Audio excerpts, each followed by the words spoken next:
New York Senator Kirsten Gillibrand is speaking out about the need to protect women's reproductive freedom. Yeah, it comes as Senate Democrats try to save abortion protections after learning of the leaked Supreme Court draft opinion to overturn Roe v. Wade.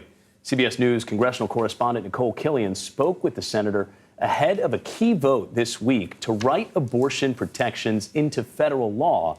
But experts say the vote is destined to fail because Senate Democrats won't have enough votes. And Nikole Killion joins us now to talk more about her conversation with Senator Gillibrand. Nikole, great to see you. So, as we mentioned, many expect this vote will fail. With that being said, what did Senator Gillibrand tell you about why this vote matters and why it has to happen this week? Yeah, well, Tanya and Mola, this is really about getting all U.S. senators on record on this issue. This is something that Democratic leaders have been stressing and something that I asked the senator about this week. You also know the math, and you know that the Senate doesn't have the votes. So why does this vote this week matter? It matters because you have to call the vote. Sometimes you don't know how a vote's going to turn out until you call the vote.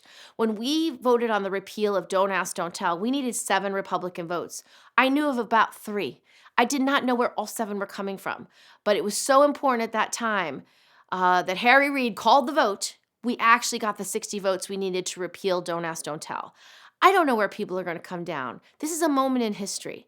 And as all these facts are being talked about in the national press, it's a moment in history where I want to see where people come down on this. Because they have a choice. Either protect women's reproductive freedom or don't. It's just a choice. And I think one interesting thing to note about what the senator said is that, she has kind of had her own experiences with other votes and said that it's possible maybe that some other members could come forward. And one interesting idea that she put out there is potentially allowing an amendment with this Women's Health Protection Act that might possibly be incentive for someone like Republican Senator Lisa Murkowski or Senator Susan Collins to get on board. Clearly, they have expressed concerns about the Democratic bill. They think that it goes too far, but perhaps by offering up an amendment, that could be one way to get other Republicans on board. Leader Schumer hasn't specified yet if he may take that route. He has made clear that he wants to move forward with this Women's Health Protection Act, which did fail in the Senate earlier this year, although it did clear the House last year. So again, we'll just have to see how this vote plays out. So, Nikole, if Democrats are unable to attract any Republicans and this bill fails as predicted,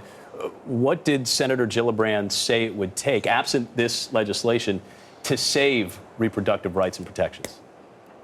Well, I think for the senator and for many Democratic senators, they believe that this is kind of the opening round. First, it's kind of getting senators on record. But then secondly, it is about taking this issue to voters in November. And many Democrats have made clear that that's ultimately where they think this will be a referendum. Certainly, there may be other steps that Senate Democrats can take. But one thing that Senator Gillibrand noted is that, she will continue to use her voice on this issue, as many Democratic senators plan to. One interesting thing that I asked her about is whether or not she takes Minority Leader Mitch McConnell at his word when he said it's possible that there could be a national abortion ban if Roe is overturned. We know some Republican lawmakers have been looking potentially at legislation that would ban abortion at 6 weeks, for instance. And so she said that she does take the Minority Leader at his word. And so that's why, in her view, she feels Democrats really have to fight for this.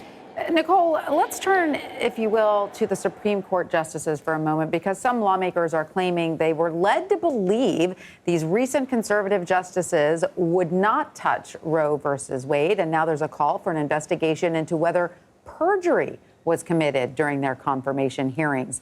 Does Senator Gillibrand agree with those claims, and does she support the push for an investigation? Well, she did not go so far as to say that she thinks some of these justices committed perjury. And I asked her if she does, in fact, feel that an investigation is warranted, because she did make clear that she feels that some of these justices may have misled the Senate by stating that they believe that Roe versus Wade is a settled law. And so she did say that even though she does not sit on the Senate Judiciary Committee, she did feel that some type of investigation was warranted to look at exactly what these justices justices said. Now, as far as the ramifications of that, she wouldn't say ultimately what she thinks should happen if, in fact, there was something discovered in the course of an investigation. But she did feel strongly that, her fellow senators should take another look at this. Nikole Killion on Capitol Hill, thank you.